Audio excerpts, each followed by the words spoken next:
Il ciclone Harry si abbatterà in Sicilia, fa paura per oggi e domani. In alcune zone della nostra isola sono infatti previsti venti di tempesta con raffiche che potrebbero superare i 90 km/h. La protezione civile ha diramato ad Agrigento in provincia l'allerta gialla per la giornata di oggi, ordinaria criticità. Il sindaco di Agrigento Miccichè ha deciso di chiudere le scuole sia oggi che domani a causa delle avverse condizioni meteorologiche previste.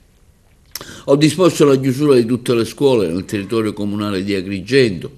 È stata inoltre predisposta l'attivazione del centro operativo comunale COC e in vista dell'ondata di maltempo che colpirà l'isola, la Regione ha attivato tutte le strutture sul territorio per una preparazione adeguata in previsione dei fenomeni più intensi.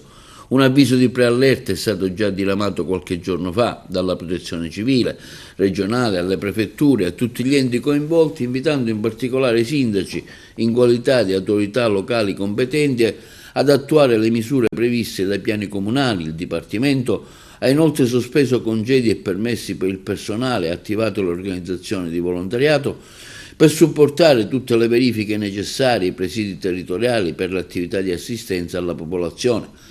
La Regione si è mossa fin da subito, ha dichiarato il Presidente Renato Schifani, per fare in modo che attraverso la collaborazione istituzionale tra le parti coinvolte vengano ridotti al minimo possibili danni e disagi.